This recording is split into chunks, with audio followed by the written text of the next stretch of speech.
The NFL trade deadline is on Tuesday, and we're going to tell you the moves the Cowboys should make next.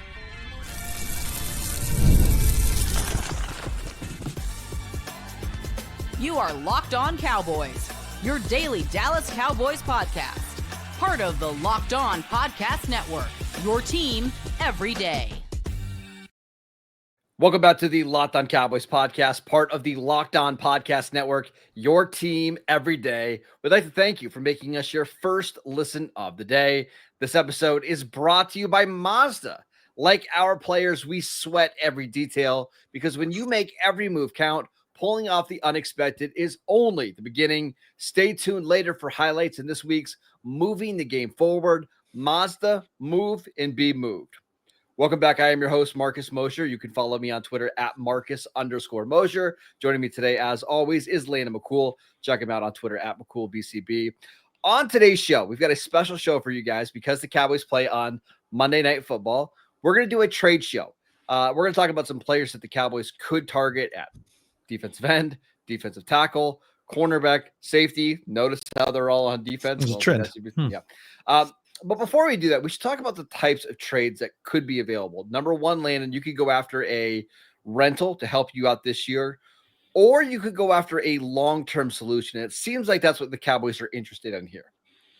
Yeah, I mean, I think that they would probably so the interesting kind of rentals are these guys that are on the last years of the rookie deals, right? Because those are the guys that you feel like it could be either way, right? You like potentially you could trade them, maybe depending on who they are, maybe at a not so heavy cost, and then decide if you want to sign them long term as you go a little bit, and still have the option to potentially tag them or whatever. But you have to keep in mind that you may want to do that with Pickens as well. So there's a lot of things at play as usual here. But I do think that that you look at each situation, and people always, especially NFL fans, I feels like they forget to look at the contracts, right? They forget to look at what the deal that the player is currently on, and that's what you're actually trading for. And you need to remember that too, because that really determines value. And I think sometimes when we have these conversations on Twitter, people forget that that the contract that they're currently on, how much money they're making, how much money they're set to make, the guarantees, all of that really matters as much as how good of football you're playing right now, because that's going to set the context for what the value of the trade should be. And in the case like, we'll get to like guys like Trey Hendrickson and Minkah Fitzpatrick in a little bit, guys that have bigger contracts. But let's go to defensive tackle, because I think that's been the position that a lot of reporters have kind of targeted for Dallas. And it's a fascinating position considering you're paying Osa Odighizuwa a ton of money. Kenny Clark's getting a big contract. Solomon Thomas has been playing really well, and you're getting Perion Winfrey back here in the next couple of weeks. And yet it feels like the Cowboys have been rumored to be in the defensive tackle market. Yeah, I mean, I think they've got a lot of players there, but they haven't gotten what they needed from the position. And I think you going out and you look at what the market and what's available, and I think that's where the value seems to be, like the high end move the needle type guys that usually aren't available. And I just feel like with the Cowboys having spent so long just trying to find defensive tackles, if you have a really good one available on a team that's selling that you can go out and get, I don't have a problem with them collecting them and maybe not re-signing Solomon Thomas this year, even though he's been pretty good. So let's talk about the biggest name in the market, and that is Quinnen Williams of the New York Jets. He turns 28 in December. He's got a bigger contract, but he's an awesome player. He's actually Pro Football Focus's #1 graded run defender. And honestly, that's probably not even his best thing, like historically. He's just an awesome player that can get up the field. Now, can you pay Osa Odighizuwa and Quinnen Williams that much money? I don't know. But if Quinnen Williams is available, that's one of the first guys you have to check in on. Yeah, I mean, that's the only part that's kind of problematic there with Quinnen, is that he's very clearly like a 3 technique, just like Osa is. But yeah, I mean, I think it is a no-brainer, especially if the reported price we've heard that it's a second-round pick. If that's the cost, man, I think it's worth it for the Cowboys, because you'll get the talent you'll need, you'll draw the attention you need throughout the defense. I think it'll help your defensive tackles play better. And he's obviously a good player versus the pass. He's been a little bit up and down this season, but I think that's not a long-term thing. And he obviously been, as you said, one of the best players against the run in all the league. So I think he can make not an old impact. for is not Oh, old no. for a defensive tackle. Like these guys play for a long time, so you're still getting him in his prime. He's signed through the 2027 season. I believe he only has $5 million guaranteed left on his contract, and I know the price tag is a second round pick. But honestly, like if it cost the Green Bay first round pick of 2026, I would give it because that he is a building block of your defense. And you get a dominant 3 technique. Yeah, you figure out Osa where to play him. You move on from Kenny Clark, and you've got a player who knows Aaron Whitecotton, the Cowboys' current defensive line coach, really well. That is a franchise cornerstone that you can build your defense around. Yeah, and again, that's why I would run up and pay a second round pick. I do think a first round pick is more appropriate, right? So don't be surprised if that's what the Cowboys would have to end up paying for a player like that. Now, that's somebody that's on the higher range of salary. If you want to get an impact defensive tackle that doesn't cost quite as much, Devondre Sweat from Texas, who I'm sure a lot of Locked On Cowboy fans remember from the 2024 draft, had a really rough pre-draft process. This is a 360-pound, maybe defensive tackle. Talked to a couple Titans people. They think because of the change with the head coach and the GM who drafted him is no longer there. Not necessarily thrilled about some of the attitude stuff, which, again, if you remember the pre-draft process, not a surprise. But this is a guy that can absolutely stop the run, and that's what Dallas needs.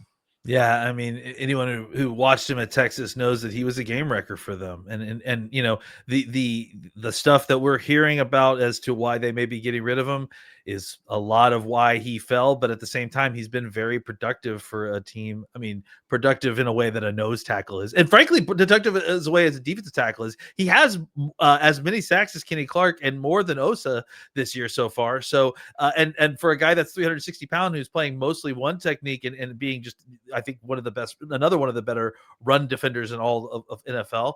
That getting 2 sacks so far through 9 games is pretty good for a defensive tackle. And he's an easy one to fit in your defense, right? He plays on first and second down. You bring him in on short yardage. You can still play Osa and Kenny Clark on passing downs. Like that guy is so easy to fit into your current defensive line rotation.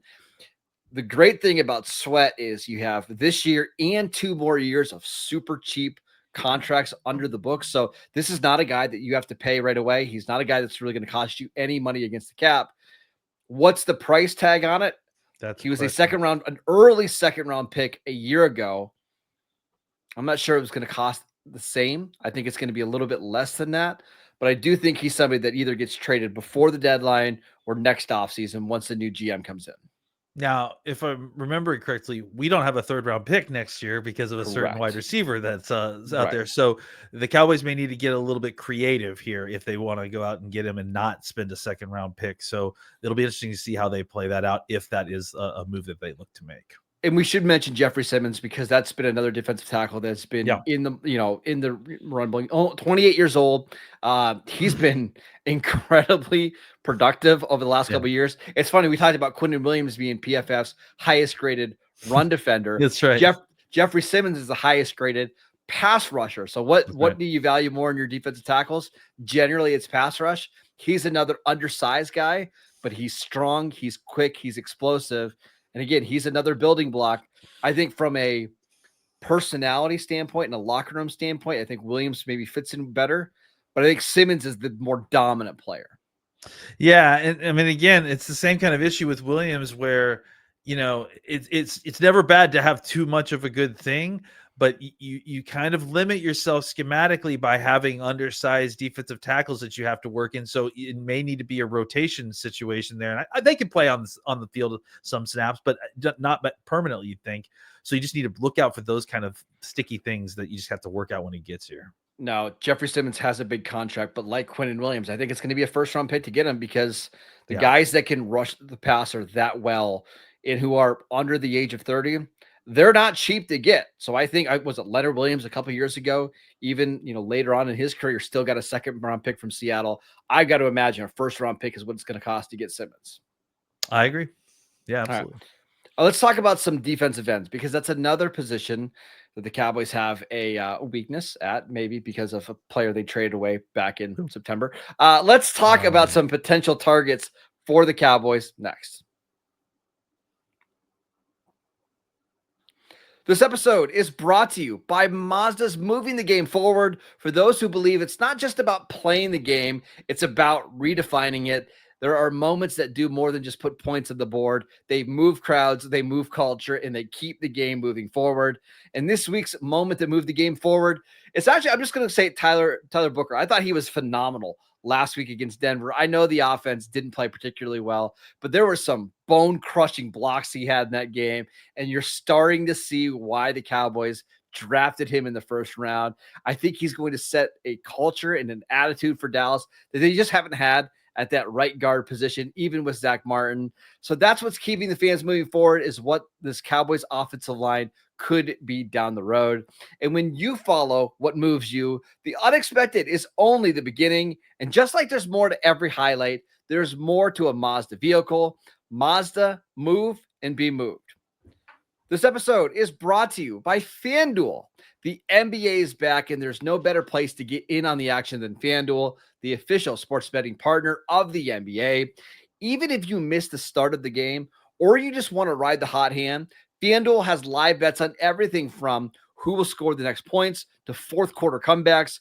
Plus, you can even combine your live bets into a same game parlay for a shot at a bigger payout. It keeps everything so exciting. Like, I love tuning into like the last 5 minutes of these games and picking the team that I think is ultimately going to come out ahead. It's fun when, my Lakers are making that late game push like they did against the Timberwolves a couple nights ago. And right now, FanDuel is giving new customers $300 in bonus bets when your first $5 bet wins. So head over to FanDuel.com to sign up and play your game with FanDuel, the official sports betting partner of the NBA. Welcome back to the Locked On Cowboys podcast. We'd like to thank you for making us your first listen of the day. Landon, let's talk about some defensive ends. Who is your top name that you would like to see the Cowboys target? Well, Max Crosby. Well, let's be realistic.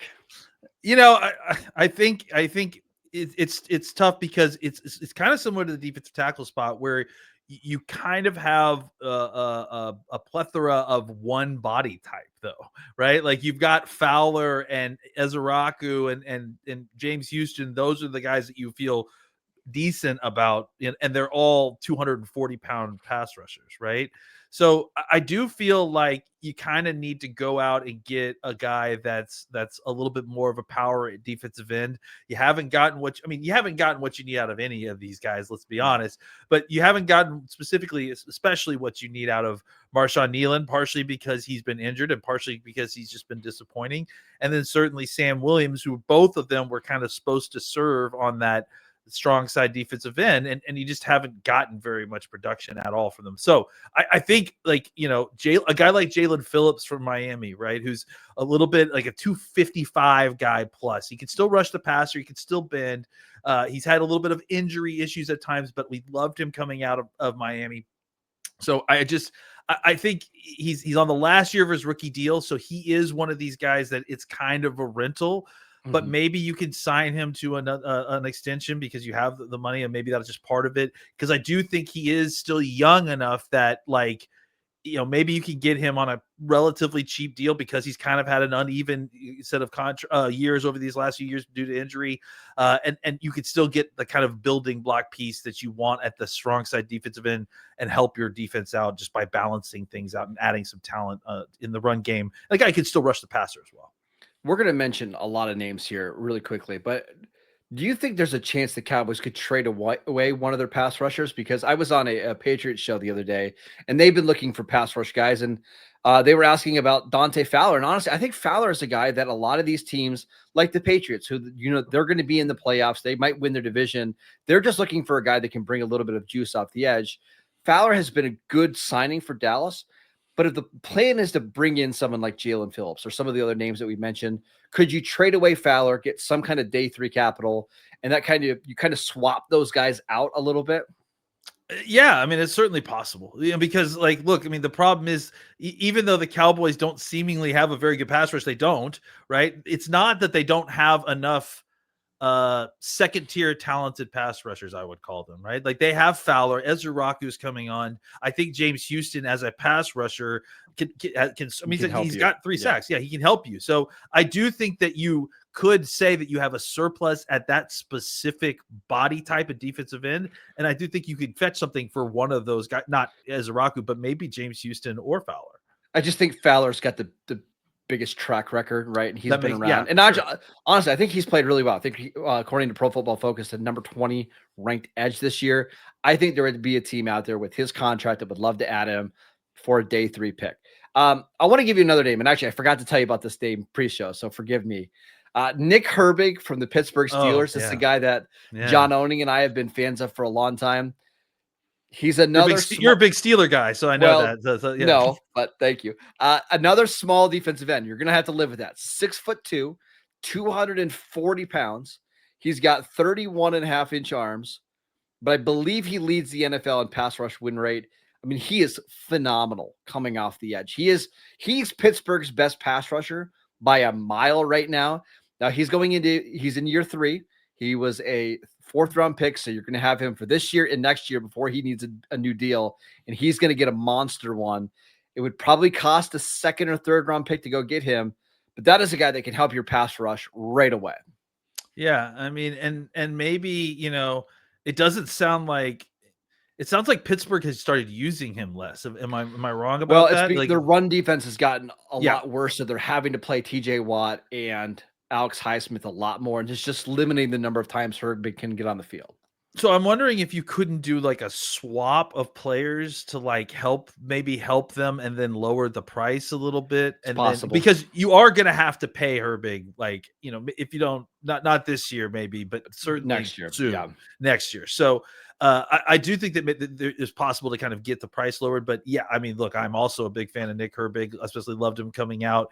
Again, we respect the undersized armed kings, pass rush kings. Mm-hmm. We don't discriminate. We don't discriminate. Nope. We understand that pass rush length is an important trait, but it is not a eliminating trait. Correct. And that is the issue here. So anyways, yes, I certainly think you could do it the same thing, but you're going to have the same issue as you do with Quinnen Williams and a lot of these other guys, is that similar body type to what you have, which is fine. You're just going to have to deal with that surplus however you need to deal with it. Another name I wanted to mention is Raiders edge rusher Tyree Wilson, not Max Crosby, but Tyree Wilson was the number 7 pick in the 2023 draft. I believe the Raiders are on their 3rd GM since they've drafted him. Yeah. They're on the same defensive scheme, but they've basically been using him as an interior pass rusher where he's really a strong side defensive end, 6'6", 275. This is just a body type they don't have right now. Exactly. It wouldn't cost a ton to get him, but he is somebody like, if you're betting on talent, not a bad one to bet on.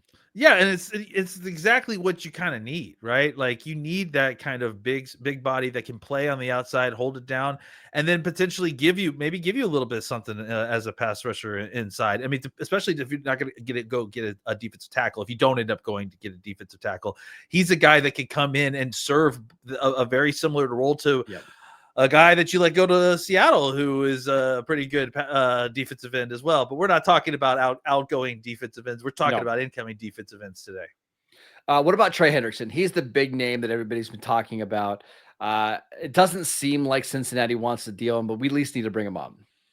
Yeah, I don't really know what Cincinnati's doing here, right? Like, I mean, it's like they don't seem to know what they're doing either. Well, they're a game back in the division. That's probably partly why they don't want to trade him, right? It feels like let's hang on to him and we'll see. Yeah, we'll see.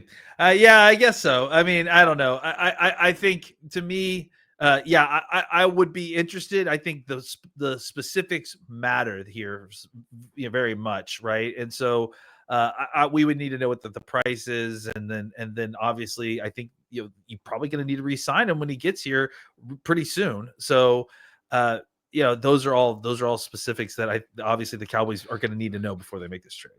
All right, let's talk about the Miami defensive ends, Jaelan Phillips and Bradley Chubb. Chop Robinson is their best pass rusher. He actually left week 9, the Thursday night game, with a concussion. Maybe that changes things here a little bit. I don't Maybe. know. They're Jaelan also going Phillips, to lose that game, so it may not matter. They yeah, may be on a well, fire sale either way. So Jaelan Phillips is a guy that we really like, but has a extensive medical history. Retired when he was at UCLA, transferred to Miami, played really good football. He's had an Achilles injury. He's had a torn ACL. But when he's on the field, this is a really good player.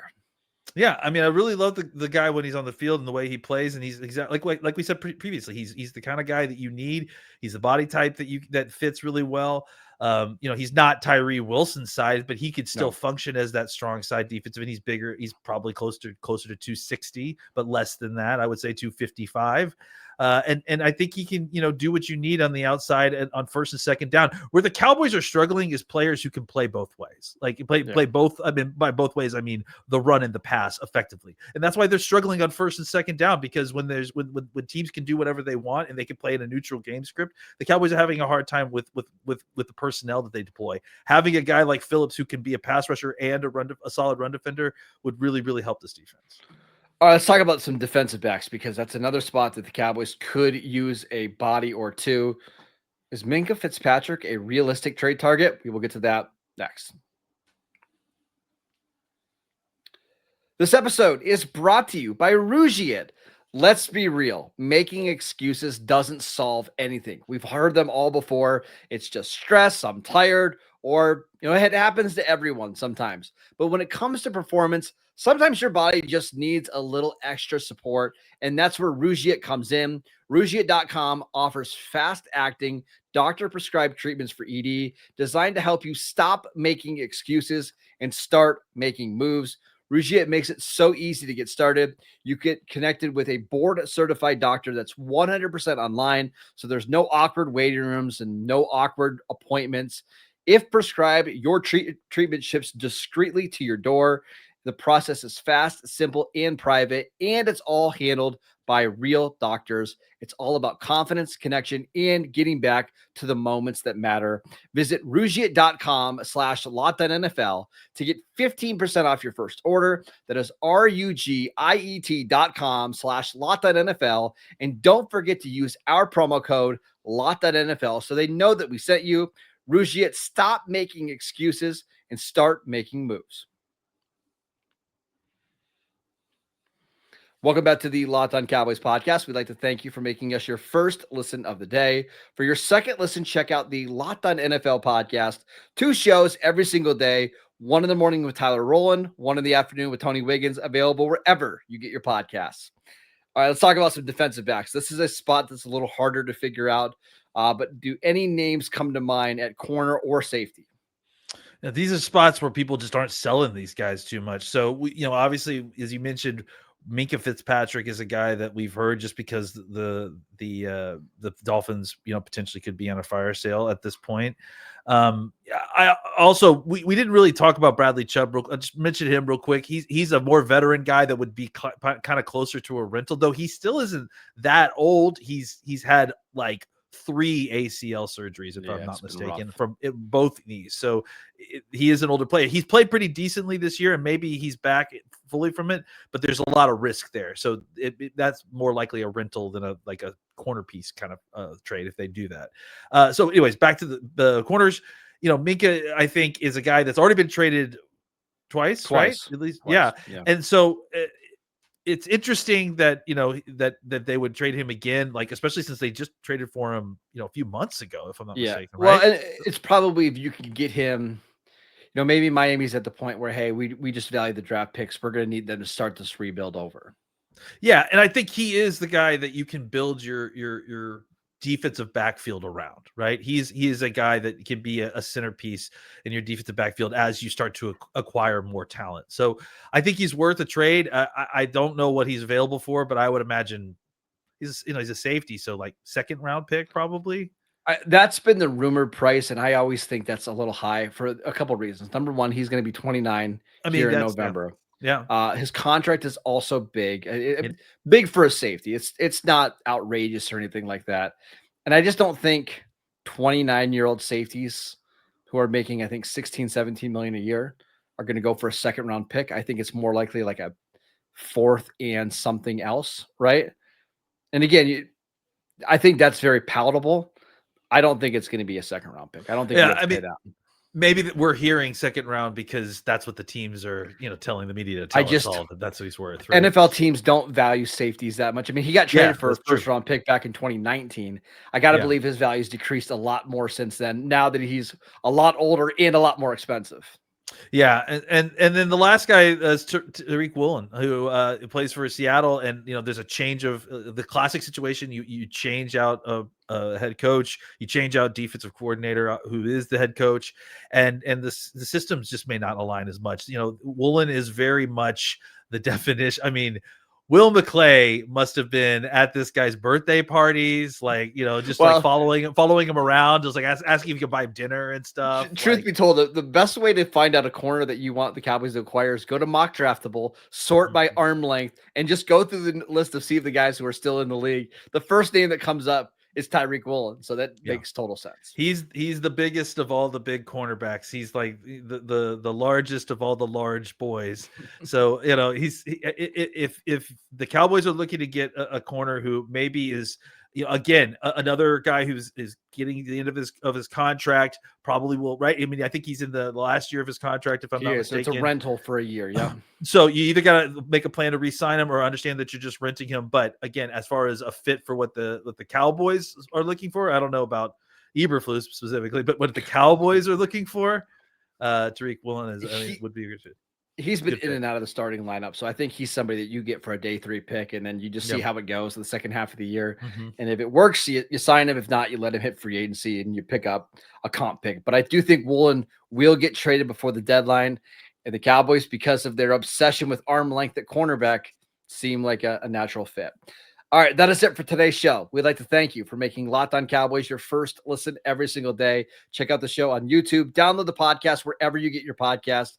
We're free and available on all platforms. We will see you back here on Monday as we get you ready for Monday Night Football.